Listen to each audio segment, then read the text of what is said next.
Welcome to Inside Auto Podcast, where we feature everyone and anyone you'd want to talk to in and out of the automotive industry. Ilana Shabtai here with Aaron Horowitz, co-hosts of Inside Auto Podcast, where we interview top dealers, GM, marketers, entrepreneurs, and thought leaders in and out of the automotive industry. And before we introduce today's guest, this episode is sponsored by AutoLeadStar.com. The AutoLeadStar platform is built on a technology so powerful it allows you to market, sell, and service cars as you would in the real world at scale and online, making one-to-one matches between inventory and shoppers. AutoLeadStar is the only platform that is powered by scale, speed, and specificity to change the way dealers do marketing today. All right, here we are. Aaron, how are you doing today? Okay, Lana, how are you? Been a minute since we were last. Yeah, we skipped a week, so it feels like it's been like a month. It has, months. Like in this world, a week is a month, and a month is like years, you know. A year, yeah. Okay, we have a really special guest today, Ilana, and our friends, our listener friends. As you guys know, we love to bring people on the pod who can weave together kind of different things into this world of auto, and things that they do. They bring from their own personal special superpowers into the dealership, and vice versa. And rarely do we get someone who has that kind of true nexus point of crossover of, I think, insights from other aspects of her life and the automotive world than with today's guest, who is Debbie Waines. Debbie is the advertising and marketing director at the John Elway Auto Group. Debbie, welcome. Thank you. I'm so glad to be here. I love everything Auto Leadstar. I've been a partner with you guys for a really long time, longer than I almost want to care to actually share. Yeah, it's unbelievable. As we were saying, time flies. It sure does, doesn't it? Especially with like the things that we experience in this world these days, pandemics and more. Debbie, so it's so interesting to have you on because, you have a very long and sort of, I think, robust experience in the auto industry in kind of lots of different cool roles, but also from different perspectives, which we want to hear about. But you also, I don't know, I think a lot of people who follow you on social media know this, but I'm not sure if like everyone, in Elway may know this, but you're also a coach, a life coach. And you have, over the past few years, really developed like a powerful practice to help other people realize their own potential. So we want to talk about both today because we like to, again, find that weave. And I actually want to start with the coaching. Is that new? When did you get into that? Because I don't think when I met you initially, when we first kind of were introduced to you, I don't think you were doing life coaching explicitly, right? Is that something that came along later? Yeah. So my life coaching started as a result of losing my husband in 2013. And about a year and a half after that, 2017 is really when I started my coaching. And it really came out of realizing how many widows and widowers were stuck in a negative mindset and a negative cycle and just a negative life. And that was not something that I was going to be okay with. I became a widow at 44, and I was not ready to live the rest of my life in a negative headspace. And so not only did I start taking classes for myself, but I realized that I wanted to help other people. And then through that, it's just evolved and morphed and grown and changed. And I work with less widows and widowers now than I did in the beginning, but I feel so fulfilled and passionate about what I'm doing. Can I ask you about that? Because I think it's just such a sort of powerful story and experiences that you had to, from that transition from 2013 to 2017, did you have to find your way? Did you have to find that fortitude or how long did it take before you found you had that realization and insight that enabled you to kind of propel yourself to where you got to? Oh, it definitely transitioned. Roy and I, that was my husband, were part of this. We were called Mama and Papa of this big dysfunctional car family, bar family. We had all of these extended family members that it was dysfunctional. It was very dysfunctional. And people always looked to us to be the leaders of the family.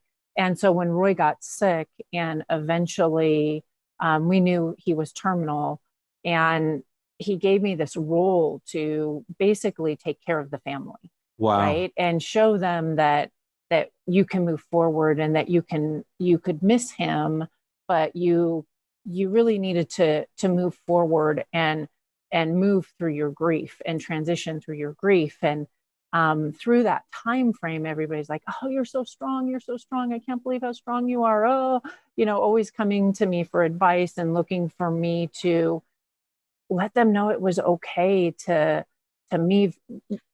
grieve, but move forward. And that happened. And then all of a sudden, everybody moved forward like they were supposed to. And I was left.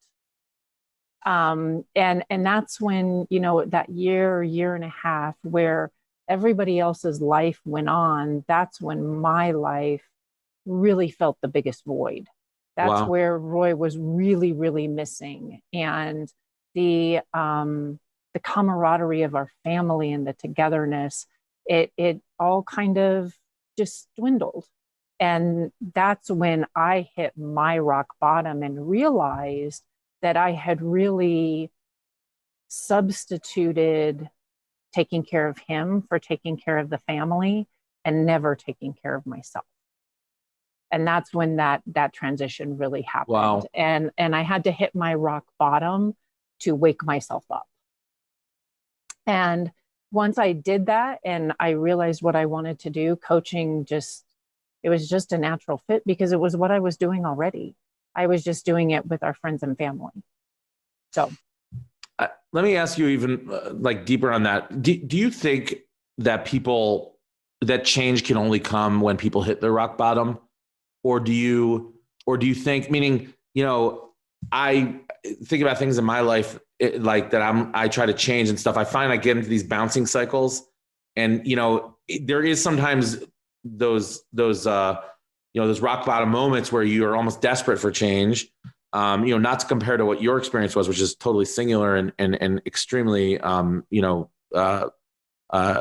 different. But do you see that in people, or do you see that people can make change even before they hit that rock bottom on an issue that they want to change? I think there's two ways you make impactful, lasting change. One is hitting a rock bottom, and the other is really, really, really having a good why. Right. So we talk all the time about, I'm kind of extreme when it comes to my health, but I have seen so much death in my life that it's launched my why. I have 3 grandchildren that I want to see get married, and if that's what they want, and go to college and do and I want to see their children do the same thing. And in order to do that, I have to take care of me. My health is my top priority. Like, the first thing that goes on my schedule every week is my sleep, right? Most people, that's the last thing they put on their schedule. That's my first thing that goes on my schedule, because my health and my why is so important to me that I taste it, right? So I think you either have to hit rock bottom, or you have to have such a strong foundation in your why. Otherwise, change is just, it might happen, it might not happen. If it doesn't happen today, it's okay. But when you can really feel, taste, smell your why, or have hit rock bottom, I think that's when you make those really impactful changes. As part of your, Ilana, sorry, go jump in. It sounds like we're about to ask the same question, but I was going to ask, is that part of what you help people do? Do you help them find their why? Because I feel like that's something, just that step alone can be very difficult for people. Mm-hmm. It is, because I think we all want to get healthier, or we all want to eat healthier, or we all want to have a better relationship with our spouse. But why do you want to have those things? Why do you want to save for your future?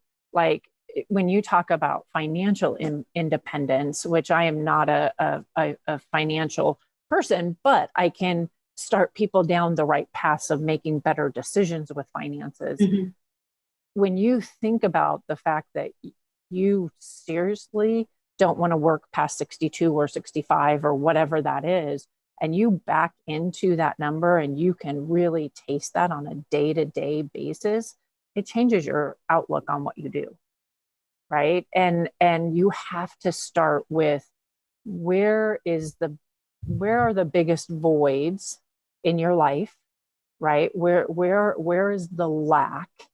And then you have to move forward into deciding which one you want to start with first.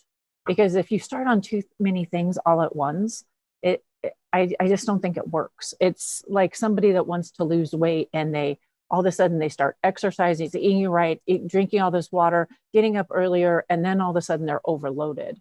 Whereas if you can start on smaller projects first, where for me, I personally think if you're trying to change your weight, you should start with implementing eating properly and eating well, and then implement moving your body, and then going down these choices, because what we eat fuels our body to make it exercise. So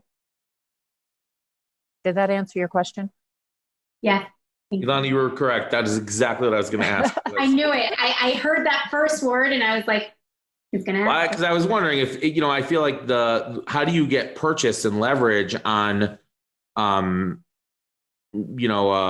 kind of series on the personal history that all of us have with, whatever we're trying to change is a very difficult challenge. And I think, that idea of really honing in on a why, is a way to begin that process, as Debbie, as you were saying.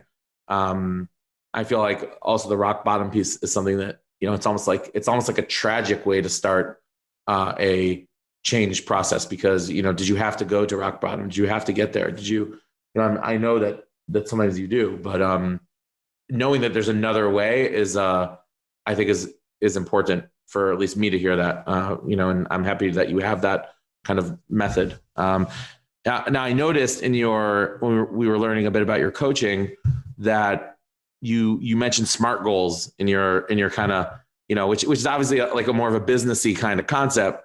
Right. And I imagine, and we want to hear a little bit about this, but I imagine there's quite a lot, you've spent many years managing people. You spent many years kind of managing, but also kind of corralling and herding when you're not necessarily managing, right? As we all do in workplaces, right?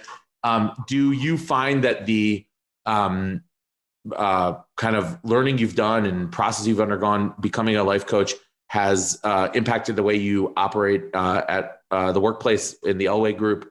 And if so, how?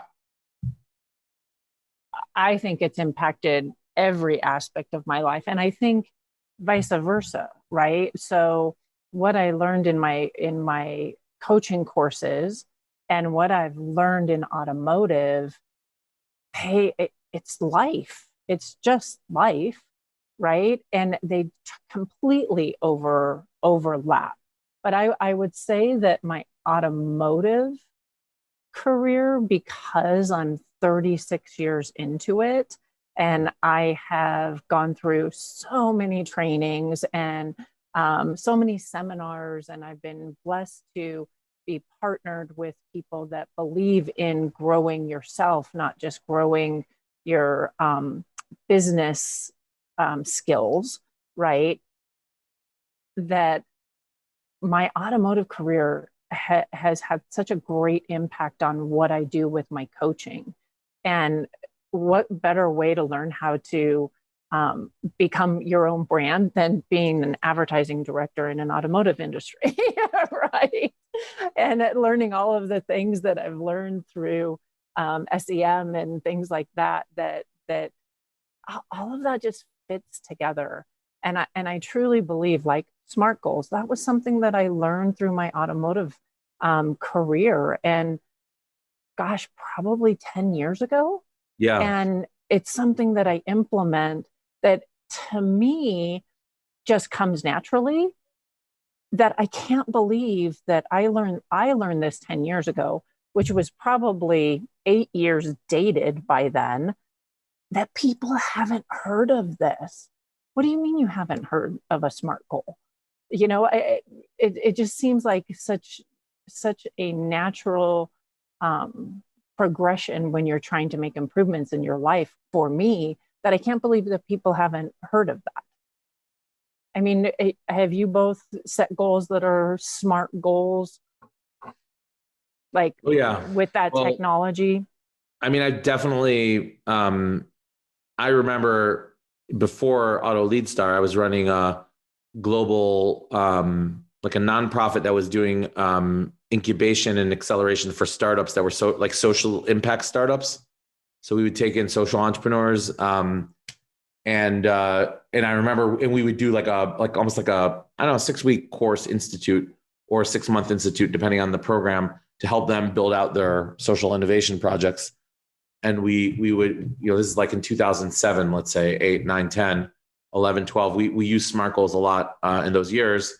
And I think like a lot of the technologies in high tech kind of follow from that whole way of thinking. So like the big thing in most startups, and I think in a lot of the bigger tech companies are OKRs, which I don't know if those are automotive, if there are dealers that use it, but it's objectives and key results, which is just another way of doing SMART goals. But I think the OKRs, the goal is to really align the whole organization from kind of a top mission all the way down to every individual person, and create kind of like loose coupling, but like very much aligned. So I think those are really important technologies in the workplace. And it's sort of like logical if you care about being, if you know that that's what it takes to get it done in business, then, well, what's sort of the gap between that and your own personal life? I mean, I think there's a lot of crossover applications. Yeah, absolutely. And I think, to me, one of the key foundations of a SMART goal is the time. Like, it has to be time based. And I think that in personal life, that's when people really have a hard time setting those goals, is when you have to put a time. Each step needs its time limit, right? And I think that's really easy to do from the retail sales perspective, right? In automotive, especially when you have a salespeople or a salesperson that wants to hit salesman of the month, they can put these metrics in place, and it's a numbers game, right? The more phone calls and text messages and emails you send out, the better off you're gonna get some kind of a return on that investment of time. But at the end of the month, if you don't hit it, it's over. And if you do hit it, it's great. And then it's over again. And you start back over every single time. You go from hero to zero, or zero to hero, or whichever direction that is. And I think it's so important that we put those time blocks in. Like right now, my whole family is saving up for a trip to be together at Christmas time. So I had to help my 2 daughters back into, okay, what does that look like on your budget? How much money do you have to put away? And what does that mean sacrificing or changing or going out and earning more money? How are you going to get there? And you need to have all of this money saved up by, the end of September, early October. So you don't have to worry about it come, so we can buy all the plane tickets and do all of that stuff. That's really nice. Yeah. Very nice. And, one of the things we are always curious about, and I think the answers are always so interesting, is sort of that first encounter with the auto industry and how one ended up in the auto industry. No one seems to have a straightforward path. And you mentioned in the opening about you and Roy being part of this like big extended family that had some car connection. So I'm curious, like, what brought you into automotive in the first place, or kind of how did you stumble into it, fall into it, sideways into it, back into it? What happened? So I stumbled into it. I was part of a program when I was in high school called DECA, and a car dealership was looking for a part-time receptionist and cashier on evenings and weekends. And I was looking for a job. And so that's how I got into automotive. I started as a part-time receptionist in high school, 16 years old. Yeah. Unbelievable. Wow. Wait, so what was this program? It was like building your business and thinking towards your future, and what did you want to do with college, and where did you want to go with your life type, but on a business level. Was that in Colorado? Yes. Wow. Yeah, I don't even know if they have it anymore, but it was an after school program. We met like once a week, twice a week, something like that. So it was funny when I got those the job. Things are just so, you just appreciate like all those programs and stuff that just, help you find your way. I find that such an awesome thing in like the American landscape when those things exist, and they just open doors and encourage kids to like realize, different dreams and yeah. Yeah. Well, and then, so my mom got sick when I was a sophomore in high school, shortly after I got that job. And she was passed away from cancer my senior year. Oof. And I knew that my life was hospital beds in my living room. And my prom date met my mom in a hospital bed. And, so my life was really super serious, my whole high school upbringing. And I decided that I didn't want to go to college right away because I knew I'd just go and party and blow my dad's money. And so I decided I was going to take some time off, and I was able to go full time in automotive. And I've gotten out a couple of times for short period of times, but I've pretty much never looked back. I've been in automotive, and very, very long-term automotive segments, right? So I was at one for probably 3 years, and then went to work for another legacy dealership. I was probably there for 4 or 5 years. Then went to work for Deal and Doug. I don't know if anybody knows Deal and Doug, but I worked for him in Colorado for 7 years. And then I went to work for Chesrone, which is where I started working for the Todd Mall. And we merged with Autonation. And from 96 until today, I've pretty much worked for 2 organizations. Wow. That's amazing. Yeah. I'm very, very fortunate to, when you find people that are good quality people, and you find people that really believe in taking care of their employees and believe in the culture that they're bringing to their employees, it makes you want to go to work every day. And Todd always says that we have water for our guests, but it's not just for our guests, it's for everybody. Because if he doesn't take care of his employees, how can he expect them to take care of his guests that are there to purchase vehicles? And, I think that when you find some place that's really positive and you walk in and you can feel that energy, you don't want to leave. Why leave? I plan on retiring here. That's my goal. That's amazing. Yeah. And so wait, you were with Todd at Autonation, you said, and then you both went over to Elway together? So we were the first store that merged with Autonation in Denver. And that was the Chesrone group. And then Chesrone, Emick, and Elway all merged with Autonation. And didn't Chesrone, weren't they then, didn't they go into like Auto America Vroom in the end? So Marshall. Yeah. Right. Marshall. Right.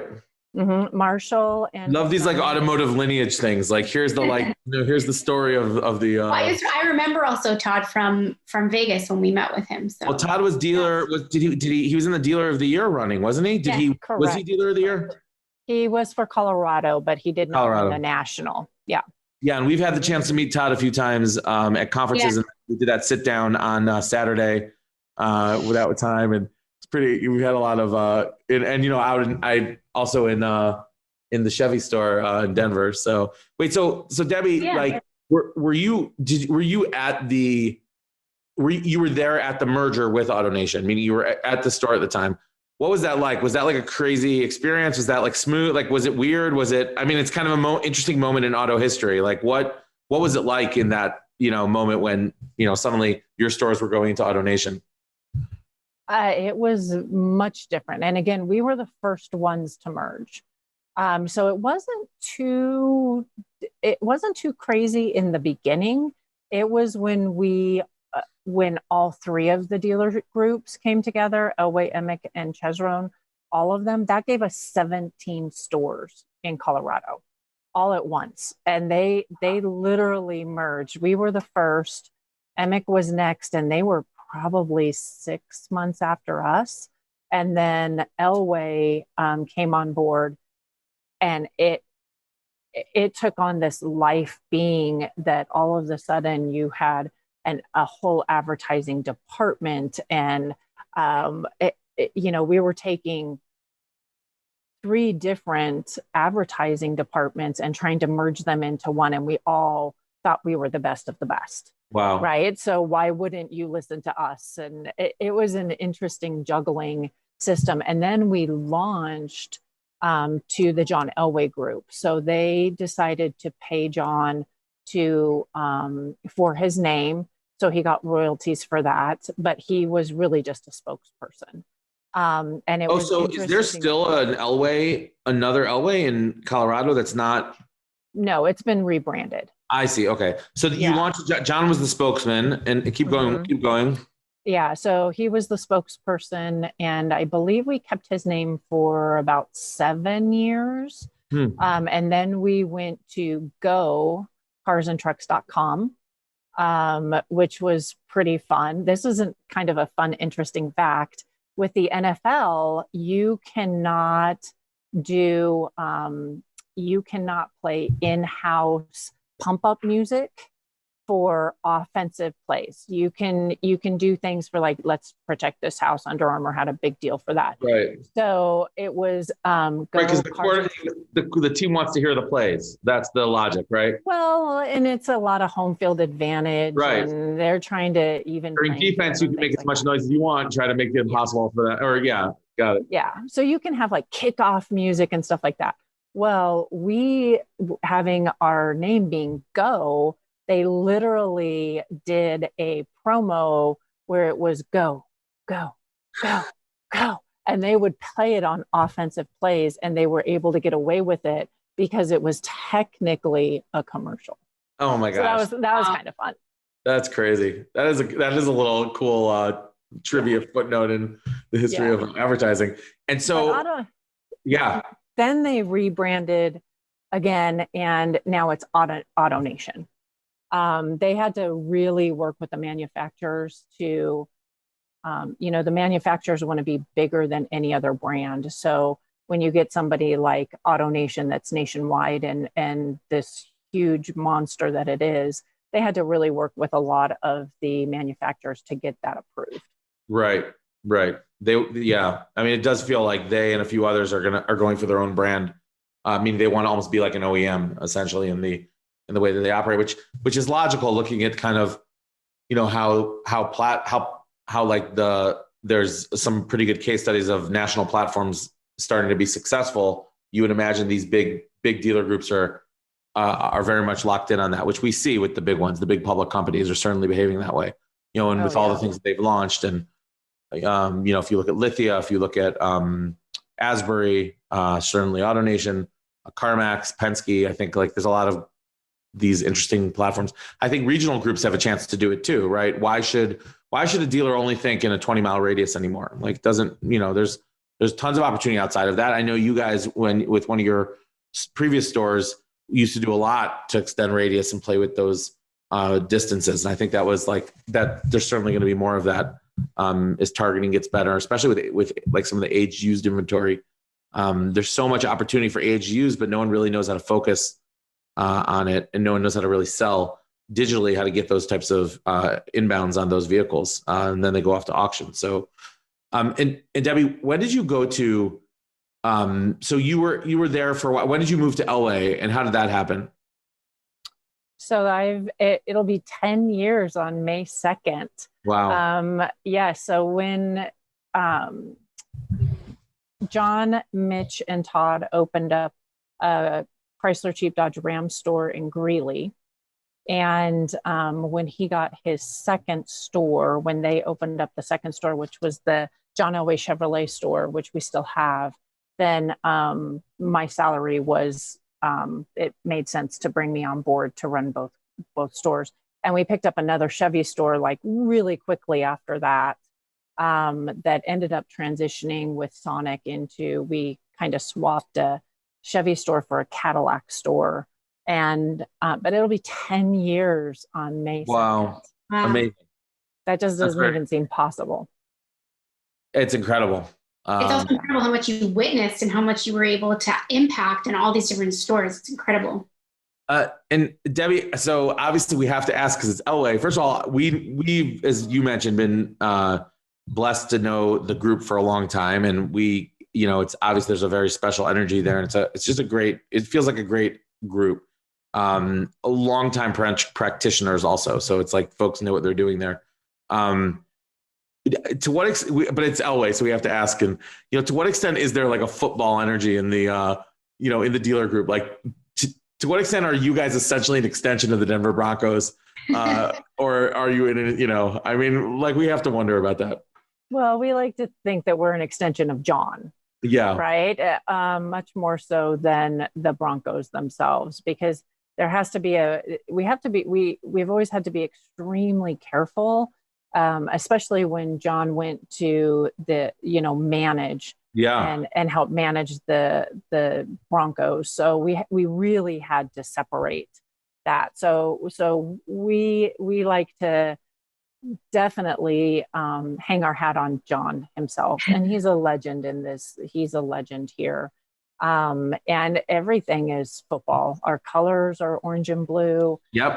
The only time that, and usually when we give things away for charities, it's an autograph football, and we really limit those to make sure that his autograph actually has worth. Right? Yeah. You don't want to just give them away to everybody, because everybody's like, oh, if I buy a car, give me a football. And it doesn't work that way. Right. But he doesn't show up to deliver every car. That's not the way it works. No. And he doesn't just personally autograph the footballs. And I'll tell you, it's on the paper. It's way more fun because John's an actual owner. Right. And he gets the daily docs every day, and he engages with our general managers.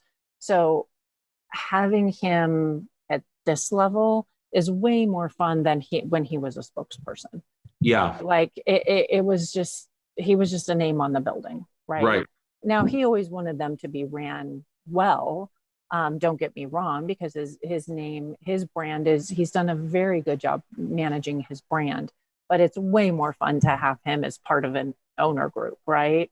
And we just bought a BMW and Mini store up in Loveland, which is about 50-ish miles away from Denver. And he's really enjoying driving a BMW right now. There you go. That's nice. Yeah. He gave up his Cadillac Escalade, and he's driving a BMW, and he's very much enjoying it. Very nice to hear. Very exciting. Well, this was a great conversation, and we really, I think, covered a lot of ground. Just interesting kind of perspectives you have, and sort of where your life has taken you and where you've taken it. And hopefully we'll do it again, because it was really enjoyable. And I feel like we could have gone on. We have this kind of informal rule of how long we go, but I feel like we could double down here. And we'll have to do that for sure. I still think fondly about the time we got to co-present at a digital dealer. And, it's always fun when we get to, get enough a kind of environment like this together. So we look forward to the next time, Debbie. I loved it. Yeah. Okay. So Ilana, let's first make sure that folks know where they can go if they want to. Debbie, I think it would be, might really want to learn more about meaning they know how to find the Elway group. Just Google it. Right. But if they want to, don't click the ad, click the organic, but Google it. Please.